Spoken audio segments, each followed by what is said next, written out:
قصتنا النهاردة قصة حقيقية واقعية وحصلت فعلا، وفيها عبرة كبيرة جدا. ياريت كلنا نستفاد منها وبلاش نقلد اللي بنشوفه في القصص أو اللي بنسمعه. ياريت نستفيد من القصص دي بشكل إيجابي، إن احنا منقعش في أخطاء غيرنا. واللي هنستفيده من قصة النهاردة إن احنا نقرب من ولادنا جدا، وما نخليهمش يخافوا مننا لدرجة إن هم يعملوا الغلط من ورانا، أو لدرجة إن هم يستنوا اليوم اللي يتجوزوا فيه أو اليوم اللي هم يبعدوا عننا فيه عشان يعملوا كل حاجة غلط إن هم نفسهم فيها. نتكلم معاهم وننصحهم ونقرب منهم على قد ما نقدر، لغاية ما نخليهم إن هم مقتنعين إن الشيء ده غلط وما ينفعش أبدا إن هم يعملوه، ولا من وراكم ولا من قدامكم.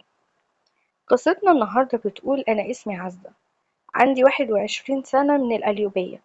أنا واحدة شقية جدًا وباحب أعمل كل حاجة غلط، بس من ورا أهلي، علشان أهلي كانوا ناس شديدة جدًا، ما كانوش بيخلوني أخرج يعني أعمل حاجة نفسي فيها، حاجة غلط، كانوا دايمًا بيعلموني الصح من الغلط.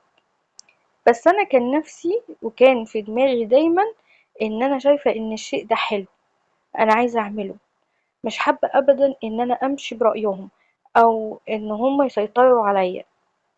كان في أفكار كتير أوي في دماغي، أفكار مجنونة كده، نفسي إن أنا أعملها. بس طبعًا هُم علشان كانوا عاملين رقابة عليَّ شديدة، فما كنتش عارفة أعمل ده، وما كنتش عارفة أعمل حاجة غلط بمعنى أصح. كان يا دوبك من المدرسة للبيت للدروس، وأوقات كتير مامتي كانت بتوديني وتجيبني، وبعد كده بقيت في الكلية. بس أنا بصراحة فاشلة جدًا في التعليم، رغم إن أنا وصلت الكلية، بس وصلت بالزق يعني، مش إن أنا كنت غاوية والكلام ده، وصلت عشان هُم عاوزين كده. مش عشان أنا غاوية التعليم أصلا، مكانش في دماغي. كل اللي كنت بفكر فيه حاجات تانية، حاجات تانية ونفسي أعملها، وللأسف مش لاقية الفرصة اللي أنا أعمل فيها ده، علشان أهلي زي ما قلتلكم كانوا قافلين عليا وكانوا شادين جامد. عشان كده قررت إن أنا لما أتجوز هنحرف، هعمل كل حاجة نفسي فيها، كل اللي نفسي أعمله هعمله، بس لما أتجوز. عشان كده كنت حاطة في دماغي مواصفات معينة للي أنا هتجوزه. يعني مثلا يكون شاب كده روش، مش شديد ولا شخصيته شديدة ولا شخصيته قوية، ما يكونش يعني مسيطر، ما يكونش بيتحكم فيا. كنت عاوزة عريس يكون راجل في البطاقة بس، ما يكونش في الحياة في العموما، وفي المواقف يكون راجل بجد معايا، لأن أنا كنت عايزاه يكون أنا اللي أنا أعرف أسيطر عليه، أنا اللي أعرف أمشيه وأتحكم فيه، مش اللي هو يسيطر عليا خالص. في الوقت ده اتقدم لي واحد اسمه أحمد، اتخطبت له بعد طبعا ما أهلي اقنعوني بيه، أجبروني عليه كالعادة، لأنه شخص كويس يعني وكده. وبعد شهر بالظبط سبته، سبته عشان لقيته شخصية يعني شخصية قوية، وكان مركز معايا قوي زيادة عن اللزوم، كان راجل قوي يعني بمعنى أصح. وأنا زي ما قلتلكم مش عايزة كده، مش هو ده اللي ينفع أتجوزه، وإن أنا أكون براحتي وأنا معاه وأخد حريتي في بيتي معاه. أهلي عرضوني كتير علشان ما اسيبهوش وعشان أخليني معاه، بس ساعتها اتحججت إن أنا مش مرتاحة معاه، وإن أنا يعني صليت استخارة وحاجات كده علشان كده أنا مش مرتاحة. وطبعا أنا ما عملتش كده وما صليتش استخارة ولا حاجة، أنا زي ما قلتلكم إن أنا مش عايزاه، مش عايزاه عشان هو كان راجل وكان هيحكم، كان هيحكمني بمعنى صح. وأنا مش عايزة كده، أنا عايزة أكون اللي أتجوزه أنا اللي أحكمه، وأنا اللي أتحكم في كل حاجة. وبعد كده تقدم لي ناس كتيرة بعد ما سبته، بس كلهم كانوا زيه كده، وكنت برفضهم برضو لحد ما تقدم لي واحد اسمه محمد. ده بقى كان فيه كل المواصفات اللي أنا عاوزاها، سلبي وشخصية ضعيفة ومش بيغير عليا يعني بمعنى أداء. كان راجل في بطاقة بس اتقدم لي، وأنا كنت شايفاه أنسب حد ليا، أنسب حد أنا بدور عليه. وبعد ما اتخطبنا حبني جدا وتعلق بيا، برغم ان هو كان يعني جواز صالونات، بس حبني قوي وتعلق بيا وبقى ينفذ لي كل طلباتي. كل حاجة أنا عايزاها وإحنا مخطوبين كنت بطلبها منه، كان بيعملها لي أيا كانت الحاجة دي إيه. ودي كانت اختبارات مني، يعني إن أنا عشان أعرف هو فعلا هيكون زي ما أنا عايزة ولا لأ. وبصراحة نجح في كل اختباراتي، وكان زي ما أنا كنت عايزة بالظبط. وبعد ما اتخطبنا زي ما قلتلكم، عملت له اختبارات كتير ونجح فيها، وكان أهم اختبار بالنسبة لي إن أنا طلبت منه إن احنا نعيش في شقة تانية، يعني في محافظة تانية بعيدة عن محافظة أهلنا دي. قال لي ليه وشغلي؟ قلت له مالكش دعوة، أنا مش عايزة أعيش في المحافظة هنا، أنا عايزة أعيش في محافظة تانية، عايزة أنا وأنت نعيش براحتنا، بعيد عن أهلي وبعيد عن أهلك وبعيد عن أي حد نعرفه. قال لي طيب وشغلي؟ أنا ماليش شغل في محافظات تانية. قلت له ما تشغلش بالك يا حبيبي بالشغل، أنا كده كده مرتبة أموري وهعرف إن شاء الله أجيب لك فلوس ونخلينا عايشين كويس يعني. هو ما كانش فاهم حاجة من كلامي، بس فضلت أسهله الأمور وقعدت أقوله لو على الفلوس والشغل أمرهم سهل، الشغل هنلاقيه هناك هنلاقيه زي ما هنلاقيه هنا. بعد ضغط مني وافق على طلبي، علشان أنا زي ما قلتلكم كنت مسيطرة عليه جدا، وعشان هو بيحبني ما كانش بيرفض لي أي طلب. وأنا كمان كنت بعرف أخلي اللي قدامي ينفذ طلبي من غير كلامه ورغبتي اللي أنا عاوزاها. وفعلا اتجوزنا، بس قعدنا فترة صغيرة حوالي شهر كده في المحافظة عندنا في القليوبية وسط أهلنا، كنا واخدين شقة إيجار يعني. وبعد كده انتقلنا ورحنا اسكندرية وأخدنا شقة إيجار تانية، شقة إيجار برضه هناك. محمد كان مبسوط جدا ساعتها معايا، أهم حاجة عنده إني معاه، مش شغله بقى أكون في اسكندرية أكون في مصر أكون في القليوبية أكون في أي مكان، لأنه كان بيحبني جدا وما يقدرش يزعلني. بس طول الوقت كان بيقولي هنعمل ايه في شغلي، هنجيب فلوس منين نعيش بيها، الفلوس اللي معانا لو خلصت دي هنعمل ايه، هنتصرف ازاي. كنت طول الوقت بطمنه ان انا مرتبة كل حاجة وما تقلقش، وقبل ما الفلوس تخلص هيكون معانا فلوس تانية، لان انا فعلا زي ما قلت لكم كنت مرتبة اموري ومرتبة كل حاجة وعاملة حسابي على مصاريفنا وعارفة هجيبها منين.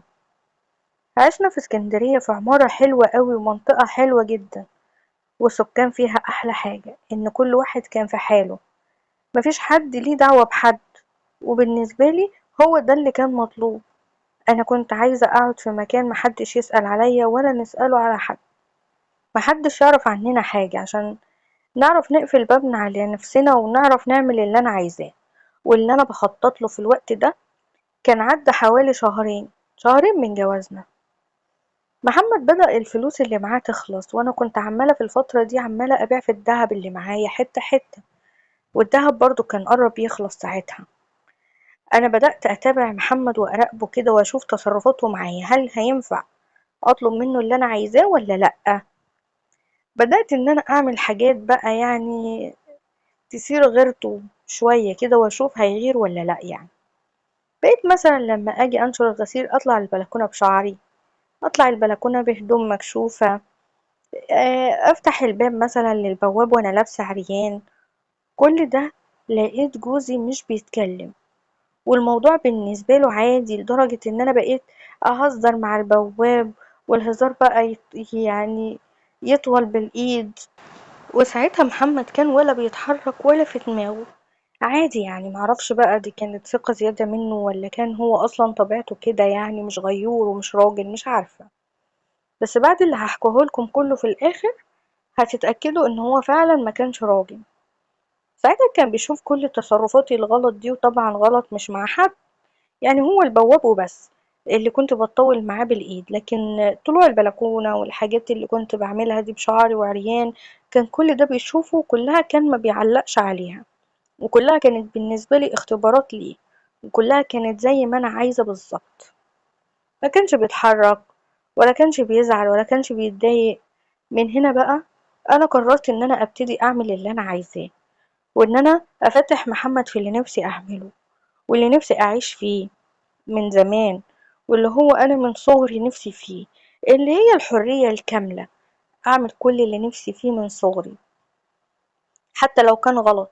ساعتها أول ما جه محمد من بره كان بيجيب لنا طلبات، وكنت لابسة بقى ومتشيكة ولابسة أحلى حتة لانجري عندي، وعاملة حسابي إن احنا نعمل علاقة في الوقت ده، وده كان جزء من الخطة بتاعتي.